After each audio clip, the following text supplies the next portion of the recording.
And we said, and this is what there was a couple, I think we were the only district in Summit County, basically, that did not spend all of their ARRA funds. And I could address that if you want. Yeah, well, those are some of the questions that got, that I had, and what really looked, and coming up to, and this also happened with the Special Education Fund grant, that was Iowa, and it'll happen with the preschool special education. Okay, there's two special education grants. But and I have this worksheet here if you like.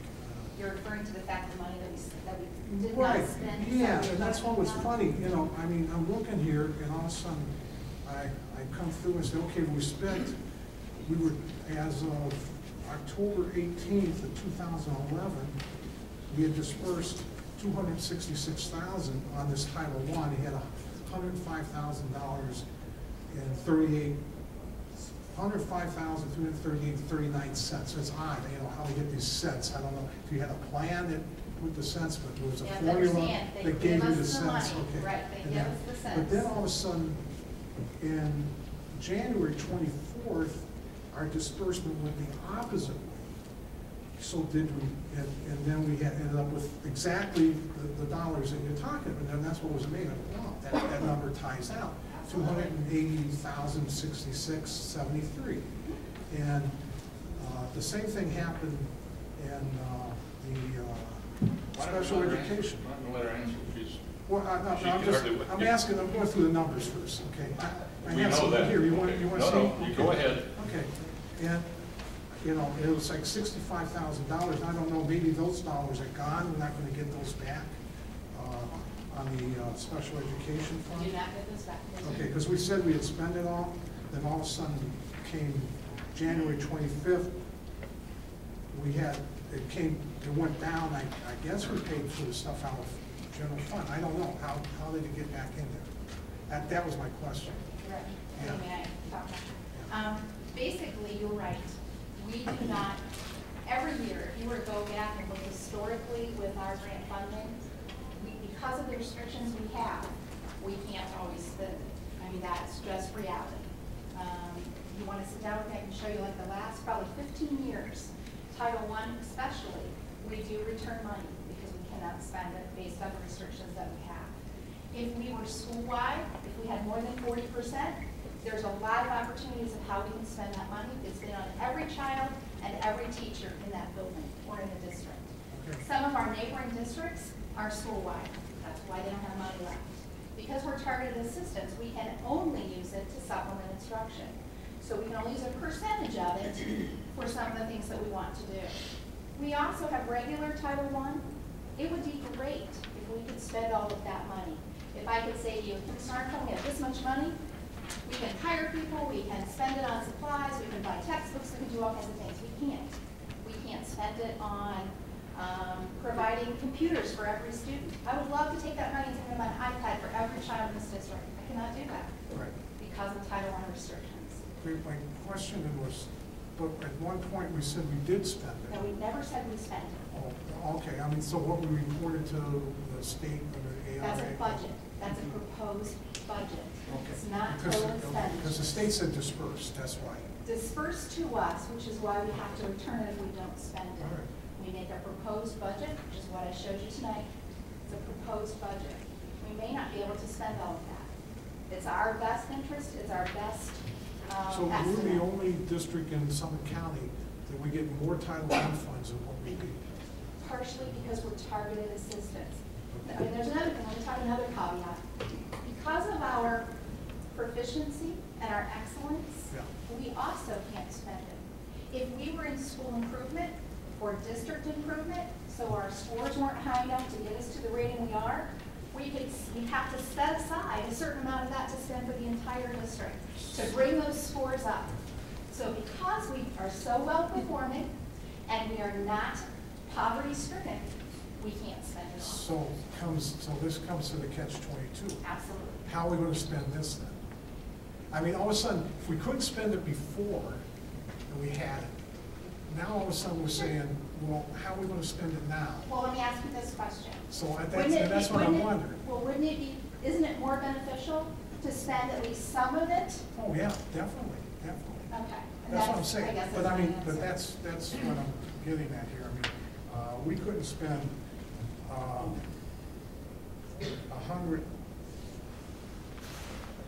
$90,000 over a 2-year period. And now we're gonna try and spend 280 in a couple of months, basically, because the school year is gonna be over. We have until September 30th. Yeah. So over the summer, we're planning on using it. We have not, we did I'm not just use it wondering the why we didn't previous put something in summers. the plan earlier or something to spend that. We just learned recently, within the last week, when we met at our last meeting, I mentioned to you one revision to the appropriation resolution. Since that time, we learned that this 280,000 is available to us. We did not know I that don't have a before question on that. that. I don't have a question. So That's now, not my question. My question is,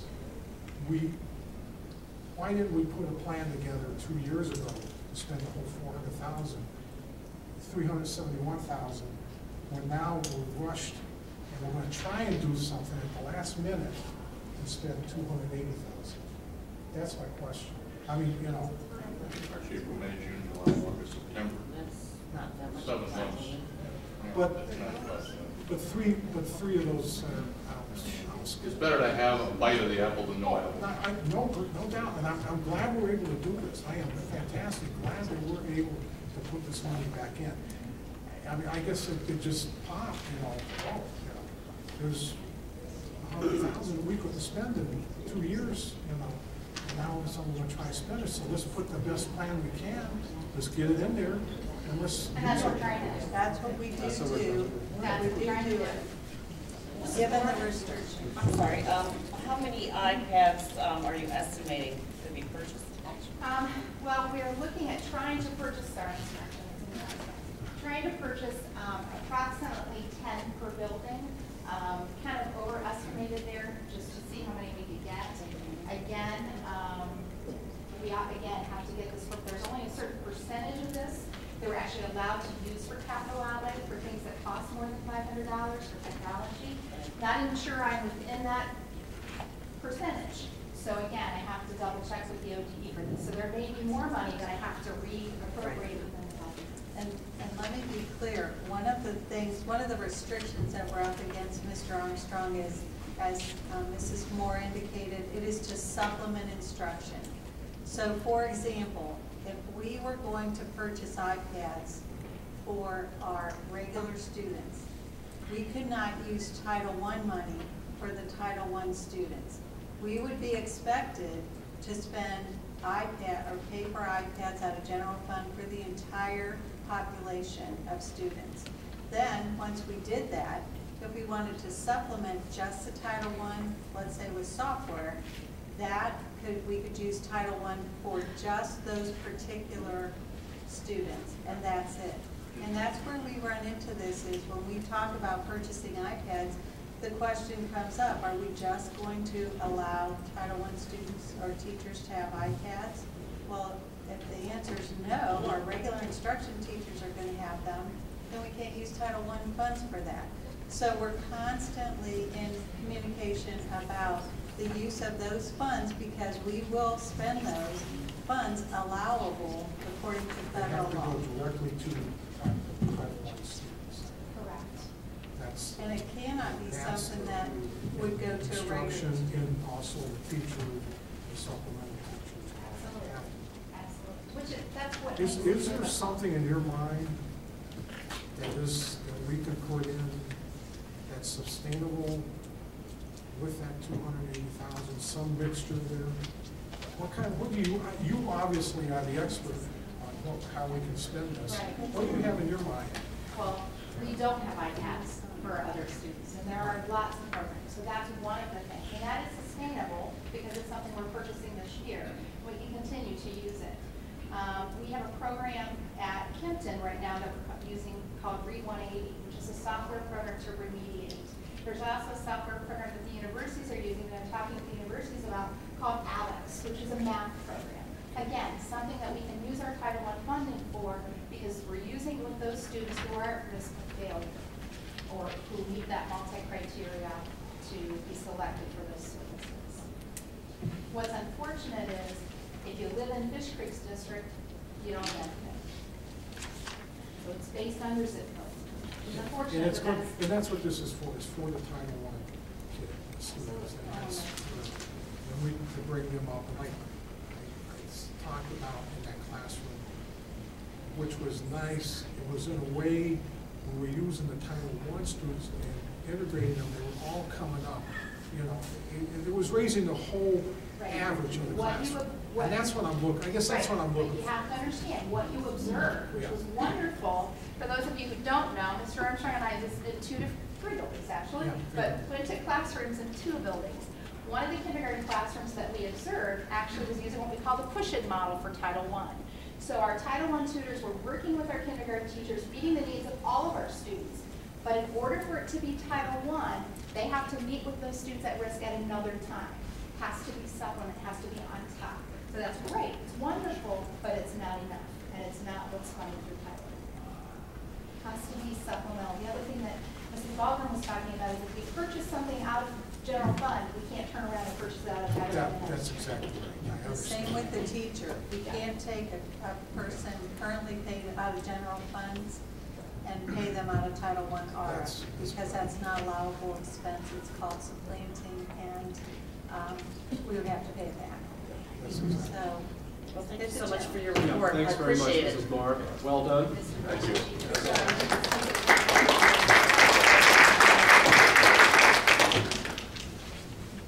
Okay, I did not receive any comment cards this evening. Are there any other comments from the audience? Okay, then we'll go on with the superintendent's recommendation. Thanks, Mrs. Powers. I have a number of employment recommendations, but I would like to just take A separately, if I may. We have 7 retirements in terms of teachers this year. I'd like to read their names and also share with you how many years of service they together collectively have in our district. Mike Drozen, Doreen Ellis, Rich Kylo, Kathleen McCleary, Bob Pudka, Linda Rice, and Brenda Walco all have submitted their retirement letters, and collectively they have 187 years of service to our students. So please join me in thanking them.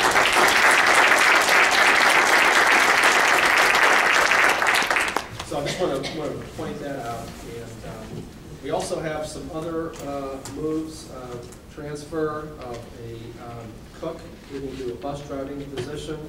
We also have some bus drivers being hired, and one home instruction tutor, some classified and certified substitutes to add to our list. There are some supplementals that are being finished off tonight. We did have one game help person that was added after the board approved the others, and several leaves of absence. So those are items A through I.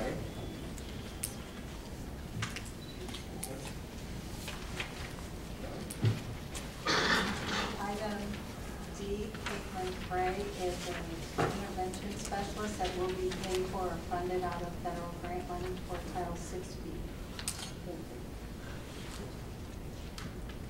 Okay, so I would like to recommend that the board approve items A through I as listed in your agenda. If there's any objections to taking them together. Second. It was moved by Mrs. Wright and seconded by Mr. Armstrong. Roll call. Mr. Panacci. Aye. Mrs. Powers. Aye. Mr. Spangler. Aye. Mrs. Wright. Mr. Armstrong. Aye. Item J is a contract for services with Kent State University, and this is the ILEP program. I think you're all aware of, the International Leaders in Education program. And we are fortunate to have 3 instructors from foreign countries participating with us. And that does allow us to provide stipends to the cooperating teacher through Kent State, and also provides the district with $200. So I do wish to recommend the Board of Education approve that contract with Kent State. So moved. Second. It was moved by Mr. Spangler, seconded by Mr. Bonacci. Roll call, please. Mrs. Powers? Aye. Mr. Spangler? Aye. Mrs. Wright? Mr. Armstrong? Aye. Mr. Benacci? Aye. Item K is a proclamation for National Career and Technical Education Month, and we are a member of the 6th District Compact that does provide our students with the opportunity to be involved with career tech education. I do have a proclamation I'd like to read, and would like to ask the board to please approve that. Whereas education plays a fundamental role in our nation's ability to compete in an ever-complex and changing world, and career and technical programs provide a significant avenue for students to gain marketable skills. And whereas over 90% of 6th District Educational Compact completers continue their education or employment in their career field of study, and whereas the career programs and the college tech prep initiatives offered in the 6th District Educational Compact enable students to gain skills that not only prepare them for immediate employment after graduation, but also allow them to attend college and other post-secondary opportunities. Now therefore, I, Russell D. Jones, serving as Superintendent of Stow Munroe Falls Schools, do hereby proclaim February 2012 as National Career and Technical Education Month. And I do want to remind the board that we have added aviation careers here that we host recently, as well as international business, and that by attracting students from the other 5 districts, it does provide funding for us and creates more and more opportunities for kids in all 6 school districts. So moved. Second. Moved by Mrs. Powers and seconded by Mr. Spangler. Roll call. Could I make a discussion Sure. real quick? I'd like to just say that the 6th District PAC is probably one of the best things that we have in my school district. It really helps a lot of kids. Not every kid, not every student wants to go to college or can go to college, but there's opportunities there, and I'm a very strong supporter of 6th District. My own son was in pre-engineering academy, and it was fantastic. Just a great program. I appreciate that. Just to be clear, the Career Tech program has changed, and now they all are, by the definition of Career Tech, they all are tied into local universities. And there is an alignment of the curriculum that we offer with the schools, and they all offer some type of college credit. Most all offer some type of college credit if you attend the appropriate university as a part of that. So, Plus now, I just saw the update that they're making guitars from scratch. The wood shop is actually cutting the guitars out, and they're playing in the electrical shop, and it's an after-school project. That's fantastic. It's unbelievable. appreciate that. Thank you. Thank you. Roll call. Mr. Spangler? Aye. Mrs. Wright? Mr. Armstrong? Aye. Mr. Benacci? Aye. Mrs. Powers? Aye. Item L is a resolution authorizing bus bids through Ohio Schools Council. As you know, Ohio Schools Council is a consortium of school districts across northern Ohio, and they have obviously purchasing power and can provide their member schools with excellent pricing. And we want to enter into an agreement with them to purchase a bus if that would be necessary, and if we determine that it was necessary. This only authorizes us to be able to share in that excellent pricing. So I do recommend that the board approve Resolution L authorizing bus bids through Ohio Schools Council.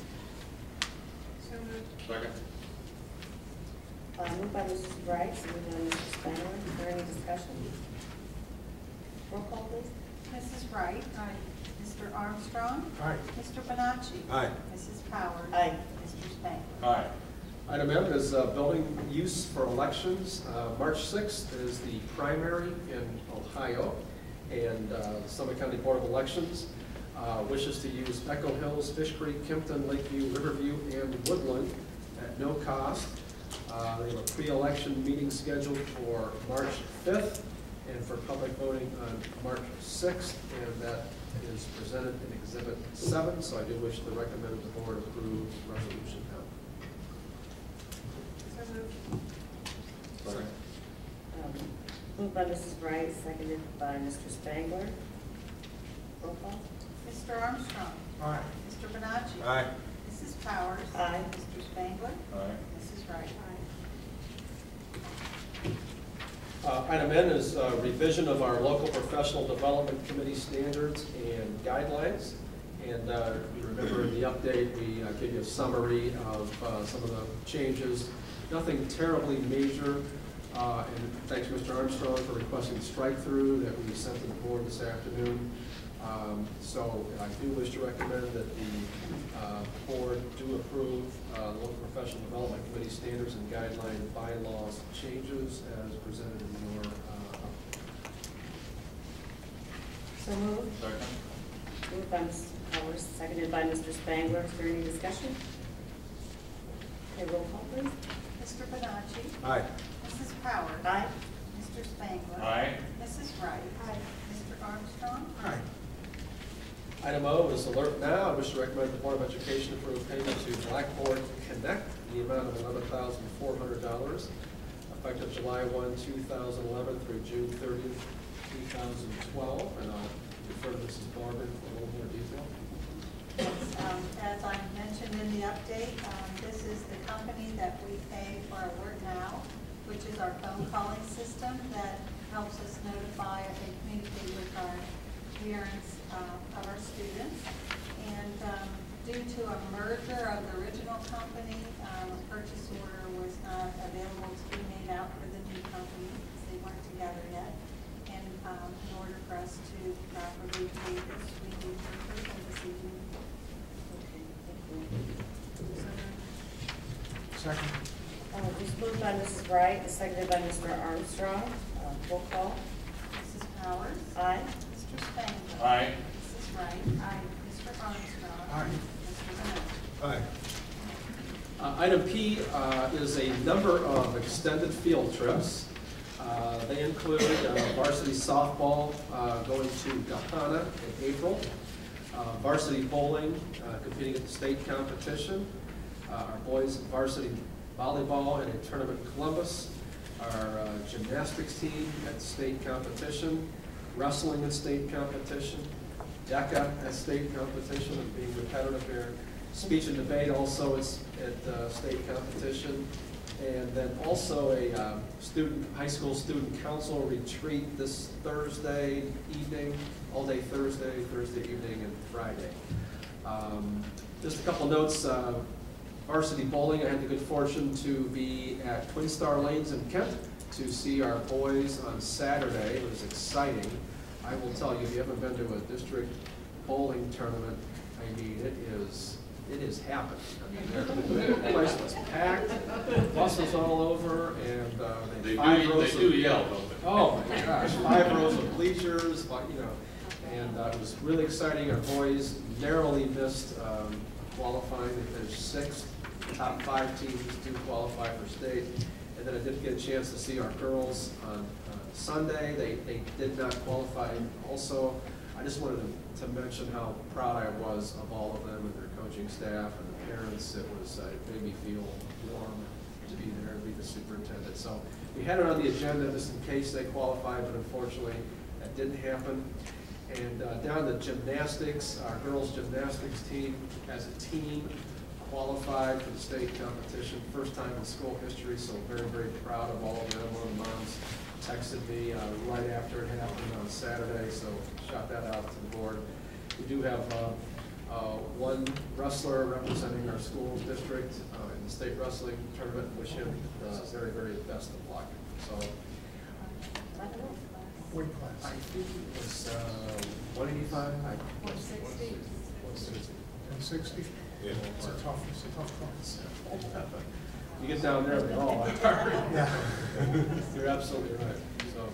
So I do wish to recommend that the board approve those extended field trips as listed in your agenda. So moved. Second. Moved by Mr. Spangler and seconded by Mr. Armstrong. Roll call. Mr. Spangler. Aye. Mrs. Wright. Aye. Mr. Armstrong. Aye. Mr. Bonacci. Aye. Mrs. Powell. Aye. Item Q is a gift. I wish to recommend the Board of Education accept the following gift from Ohio Representative Christina Roedner. She did donate 20 flags to Stow Munroe Falls High School to be used in classrooms at an approximate cost of $210. So I want to thank her for that, and then I have a quick comment after the roll call. Excellent. So moved. Second. Mr. Armstrong. It was moved by Mrs. Powers and seconded by Mr. Armstrong. Is there any comments? I'd like to send out my appreciation to her too. I think that's wonderful that she donated that to the high school. Roll call. Mrs. Wright. Aye. Mr. Armstrong. Aye. Mr. Bonacci. Aye. Mrs. Powers. Aye. Mr. Spain. Aye. Thank you. Representative Rogner has been very involved with our high school this year. In fact, she has been meeting with Mr. Tinkler's classes, two of his classes on every Monday afternoon. And she has been kind of sharing her experiences and doing some simulations with our students. Haven't had that happen before, so incredibly impressed. And last week, she was able to secure U.S. House of Representative Tim Wright to attend our high school. And he met with a pretty large group of our students and talked to them about how to plan for their futures and how he sees kind of the world evolving. So we sincerely appreciate that. And today I had the good fortune to meet Lieutenant Governor of the state of Ohio, Mary Taylor. And she was here to also, through Representative Rogner, to meet with our students and did address a number of them, again, a large group of them today, in her very, very, very busy schedule. It's kind of intimidating when, as we're waiting for her, the security from the governor's office walks in, and he's a pretty big guy and pretty stout. Security from the governor's office. It's good to meet you. So appreciate Mrs. Wright being there. And also Mr. Armstrong was able to make it today, and we do appreciate that. And it was just a great experience for our kids to really see, some of our legislators and folks who represent us, and see that in action. So we appreciate that. Thank you. Is there any old business? I would like to mention that at our next board meeting, even though it's a community meeting, there will be action for the board to take. We are in the window to apply for an E-rate discount for the use of our phone lines, internet, and our email. And we have legal counsel right now reviewing contracts for both the email and the phone system. And in order to submit these within compliance, we will need your vote March 12th. So just wanted to make sure you were aware that we will have action for you at that meeting. Okay, thank you. New business for liaison reports. Mr. Bonacci? Yes. This is kind of unusual for a board member to do a presentation. We talked about a month ago. I talked about certified personnel, the savings. I wanted to dig in and see what kind of numbers, because 85% of our cost is benefits and salaries. So the question is, how do we manage that? Are we managing well? Are we doing a good job at it? So over the last 4 weeks, I asked thousands of questions to Catherine and all her staff and to Ms. Haas and just payroll to get all the numbers. What I'm going to show you tonight is the first 5 slides. It's very high level. I have all the detail behind it.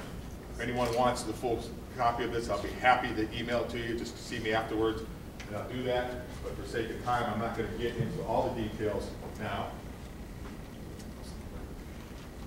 We talked about retirements tonight. Well, at the end of last year, we had 19 retirements.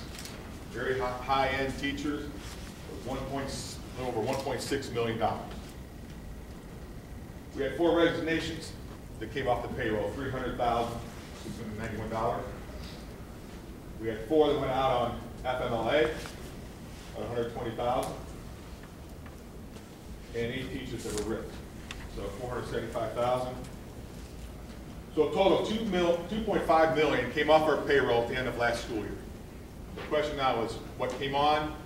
Our enrollment is decreasing, so I would expect that what came on would be less than what left.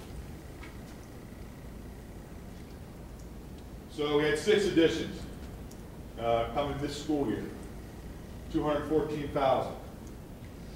We had 2 long-term subs for the school year, by $87,000. This is salaries, benefits, this is all costs.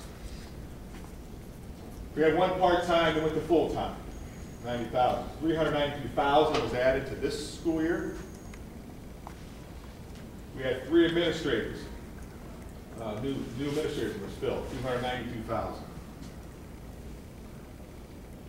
Total additional cost to the general fund was $685,611 this year.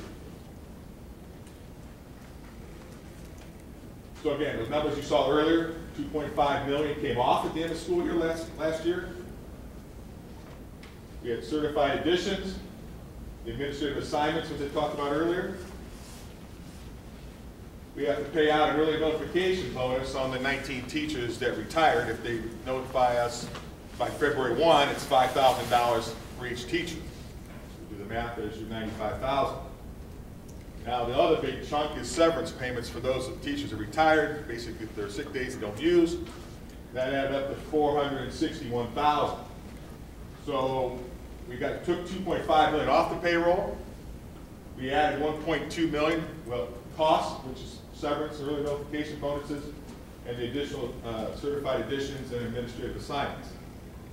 So, bottom line savings from last year at the end of school year to this year, just in certified, is 1.26 million.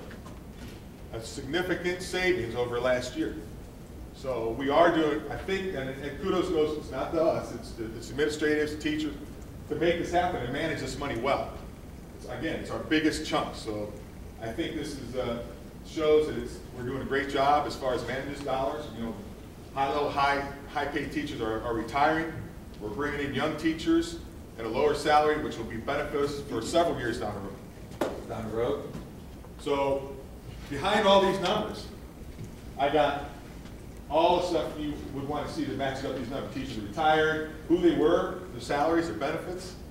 Those who resigned, those who went off to LA, those who RIF, names of certified staff that were hired, assignments of new administrators. So all that is on the back end. I'm not going to go through all that now. But any of you that would like a copy of this, I'd be happy to send it to you. But I know during last year, there was a lot of noise out there that you show me all these numbers. I don't see what's the meaning behind these numbers. You don't show me names. You know, I don't believe them. Well, I got every number. Trust me, I've dug in this thing so long that I'm glad it's done. So, be happy to come see me afterwards, and I'll be happy to send it to you. So, that's it. Thanks.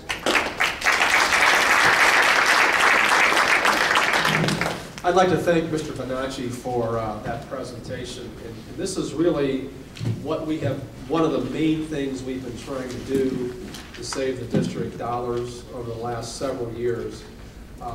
One of our goals was to, obviously, it always is to maintain the best education we can for all of our students. But as he mentioned, our enrollment is slightly declining over time, and we look at our numbers, our student numbers, with a fine-tooth comb, and we are watchdogging that all the time, just early. Mrs. Moore can share that with you, Mrs. Baldwin, and all of our principals. So we are really, really, really careful who we replace. The goal has been to make reductions through attrition to the best that we can without giving people pink slips. We know in reality sometimes that's necessary, but our goal has been to do it through attrition. That's why we started a long time ago doing this. We didn't start it last year. It's been happening. Thanks to Mr. Bonacci, we've been a little bit shy about putting that specific kind of stuff out there. He's done a great job digging into everything. We kind of gave you the big spreadsheet about the reductions, and there was probably some questions about that, and I think he answered a lot of them today, so I do appreciate that. It's a good news story. I think it needs to be shared. Thank you for all the time and effort that you put into that. Appreciate it. Are there any other liaison reports? Okay. Is there any need for possible executive session? Okay, if not, then I'd like to move for adjournment, please. Second. Moved by Mr. Spangler, seconded by Mr. Armstrong. I have 7:50. Yeah.